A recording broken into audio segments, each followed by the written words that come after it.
Yuletide greetings one and all, and for your early Christmas present we're going to do a one-day make.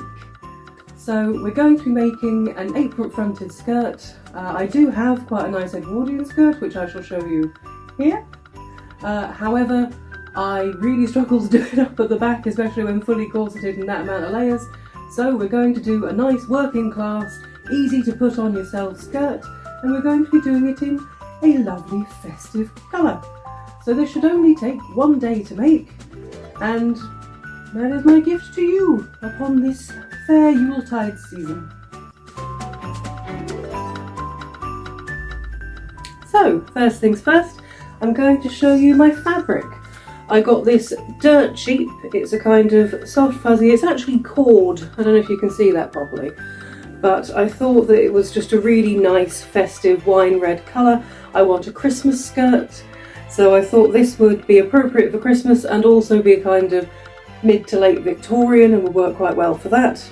Because at the moment I'm actually occasionally being employed to dress as a Victorian or Edwardian lady and make bread on open hearths. It's wonderful. My life has taken a really wonderful turn with my change in job. I've been really enjoying all the things I've been doing at the moment, but that's not important right now, is it? So this is an apron fronted dress, which means that it's two panels which attach around about hip point, and then there's the front panel and then the back panel closes around it, so it'll be easy to do up at the sides. I have actually got an Edwardian walking skirt that I hadn't shown everyone, but because that fastens in the back, it means it's quite awkward, especially when you've got lots of petticoats and the corset on and you're desperately trying to work out what's going on behind. So this is going to button at both hips so that I can get in and out, and also it means I'll have pocket slits, because who doesn't want pockets? The answer is no one. Everybody wants pockets. So first things first, we're just going to go hip bone to hip bone down here, which is 15 inches. And that's going to be our front panel, just so that it crosses over nicely and I don't expose anything.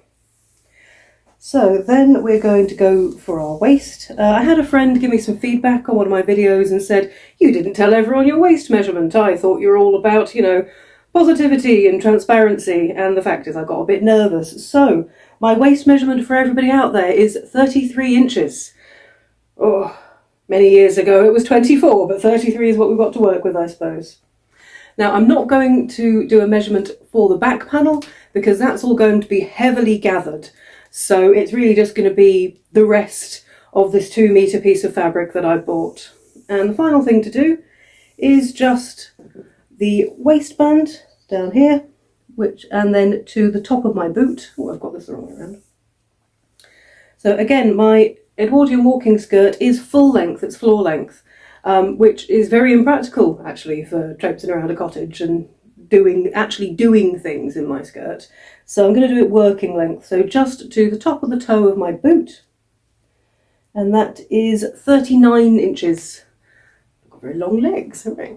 So now we have our measurements, we will get on with ironing and cutting out our fabric. Here we come a-wassailing among the leaves of green, here we come a-wandering so fair to be seen.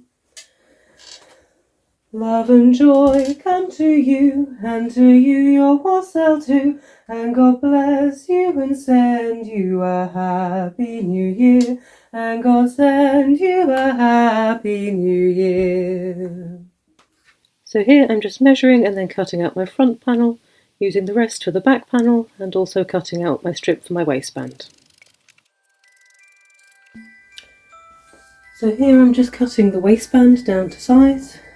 So we want it once for the front panel, which I'm going to do very simply by just lining them up.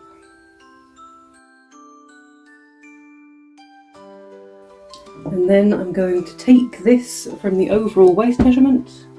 So 17 minus 35 is 18, plus 4 extra inches for overlap,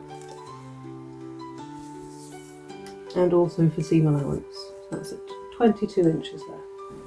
So I'm just going to demonstrate a quick and easy way of making a waistband and making sure that it's even. So you have fold it in half, all your corners together, and press that quite firmly so that wrinkle is definitely going to stay. You can do this with all sorts of things. You can do this with ribbon and twill tape. So getting that fold in will stop you from making mistakes later down the line. So now that fold is in there, as you can see, you just want to take both sides and put them onto that fold line, and again press that flat. So when the time comes to capture your fabric in the waistband, that fold is there to help you out. Fold one more time, even everything up, and double ensure that that waist fold is there.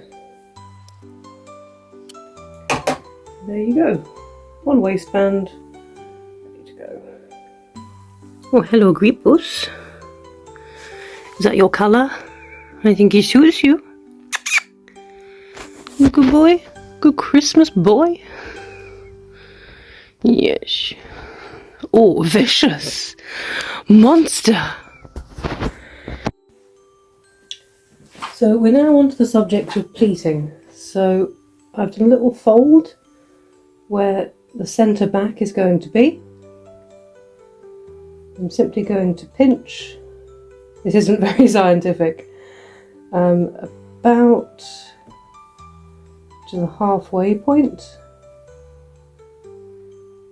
because I'd like a nice big box pleat at the back. I actually love working on an ironing board because there are holes directly beneath where I'm working. And just the same on the other side.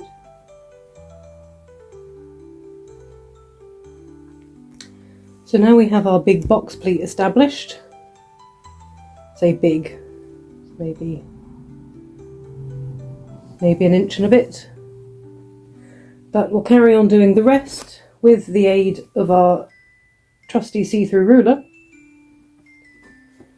and carry on pleating to the halfway point around until we run out of space on our waistband. It's a cheeky, sneaky trick that I hope you all will enjoy.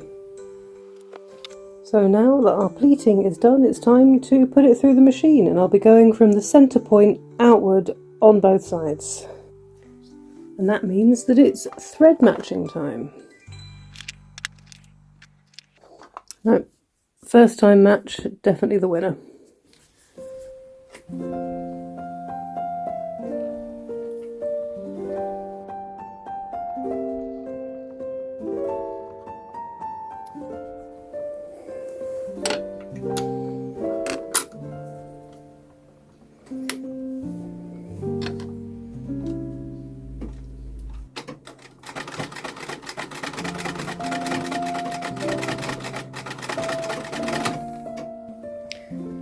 So to make our apron front opening, we're going to need to finish this edge so we don't have raw edges where our two sections meet. So I'm just going to mark about 8 inches down to allow space for it to go over the hip. And then we're going to roll this edge just over twice. Nice, neat little rolled edge. And sew that up so we'll have a clean edge when we have our fastening in place. So we've now pinned the waistband to the front panel, and we're just about to do exactly the same thing with the back. So now our pleating is done and we're able to insert the top of these pleats into the waistband. But first we're going to finish these raw edges on the waistband by simply folding them over and stitching that up. And we'll do that on both the front and back panels.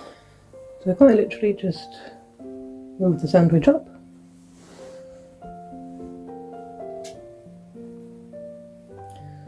This in the middle and start pinning. Checking hopefully now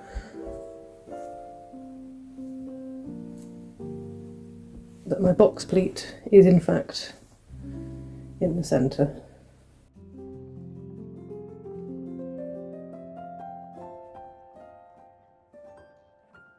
So I'm in fact going to be sewing this on a modern machine, simply because last time I tried to do this amount of pleating and a waistband on my older machine, it did not like it at all. So to not hurt the old machine until I work out exactly what I'm doing, I'm just going to use the modern one for this, I'm afraid. Sorry guys. Now, as you can see, we now have got 2 halves of a skirt. So all I'm going to do here is line up the waistband so they definitely match, and then go down to this point here where I stopped with the rolled edge. I'm going to pin it to its equivalent. I'm not going to bother finishing these because this is the selvage, so I'm just going to pin it to the selvage. That'll leave this little slit for getting it on and off.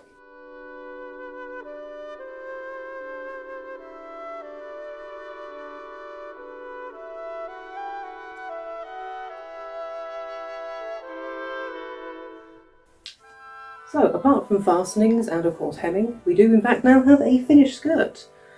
What about your seams? Finishing your seams, I hear you cry. 3 sides of my panels are all on the selvage anyway, so I'm not going to, and that is historically accurate as well. So all I have to do now is I'm going to be cunning. I'm going to fix a set of hooks and eyes here, around here, and one down here just to keep that pocket closed as well. And then on another day, because I did say this was a 1-day make, I'm going to actually put on my corset and cinch in the waist and put a little button there so that it is adjustable both for normal human and corseted. So yes, I shall show you the attachment of things process. I actually decided to go for these nice flat buttons instead because I think they look quite nice. So here I'm just going to mark on where I need my buttonholes to be. And then on the back panel you just need to stitch the buttons on.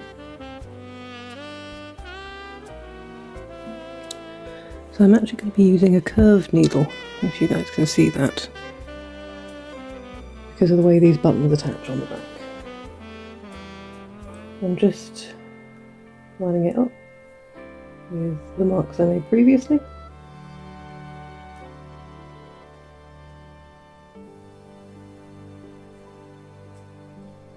Simply passing it through several times, and then we do the buttonhole.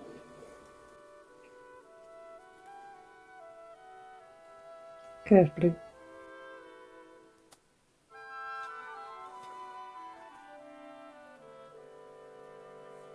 And we'll just check that button does in fact get through the hole.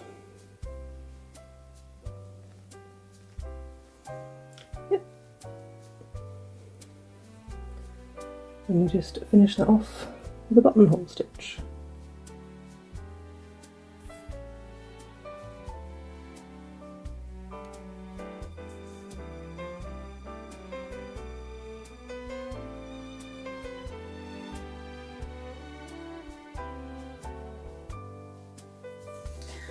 Hi everyone, so it's the next day and here is the skirt. I've worn it out and about for a few hours.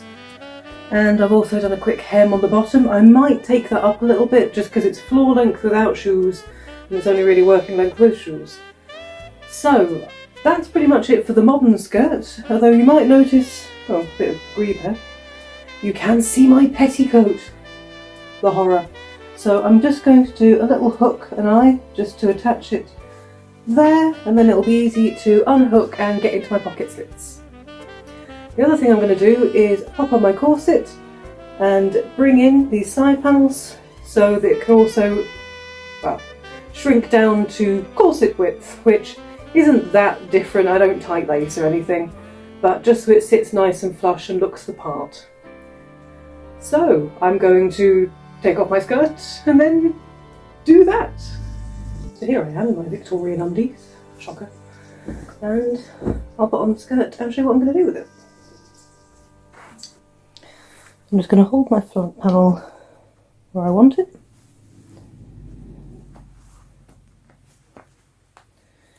Which is quite hard to do when you can't actually see what's going on. Just take back panels and pull them around so they're roughly even.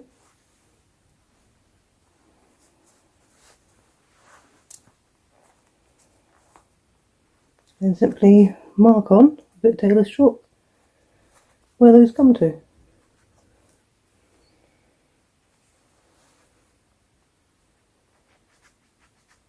And if I find they're not very even once I get the skirt off, I'll just take the measurement and even it out.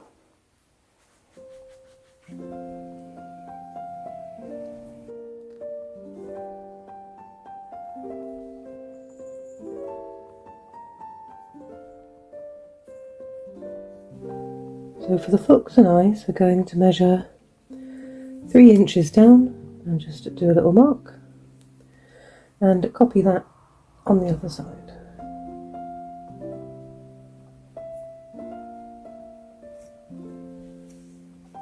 We'll do that on both sides of the garment. Then we're going to sew our eyes onto the front of the garment, onto the front panel.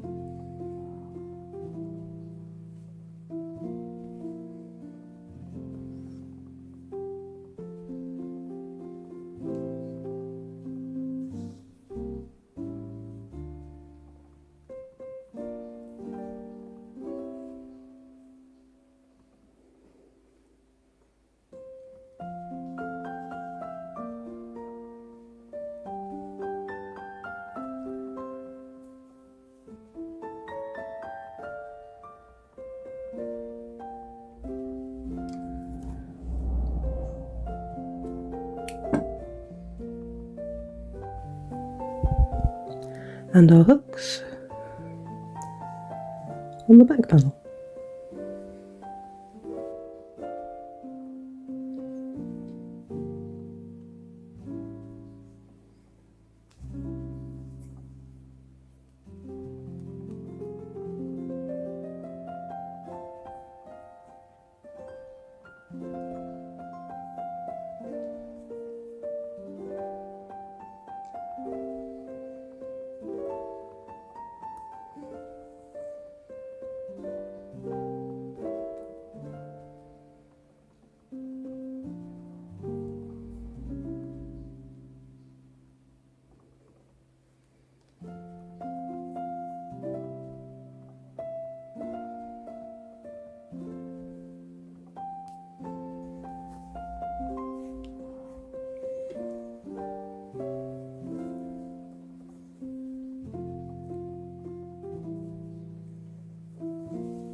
And there we go. So I'm going to quickly put the rest of my clothes on and go out and take some pictures.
here is my completed skirt and outfit. And look, you can't see my petticoat. Wonderful.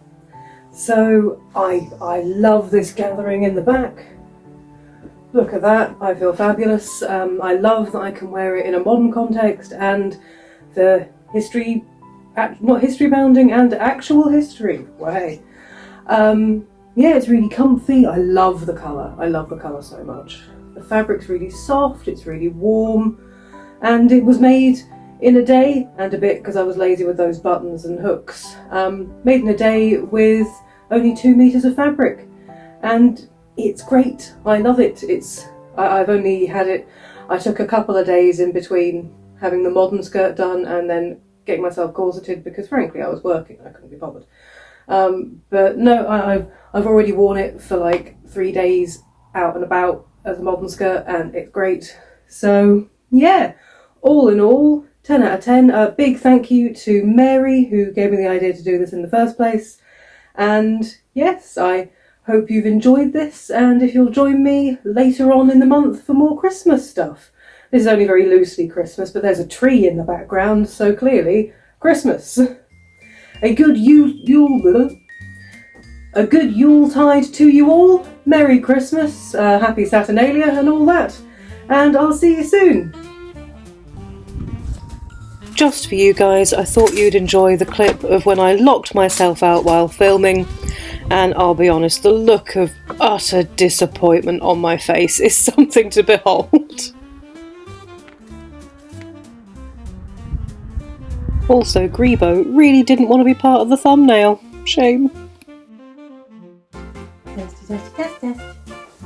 More testing required. Are you the evil baby? Oh, the evil baby.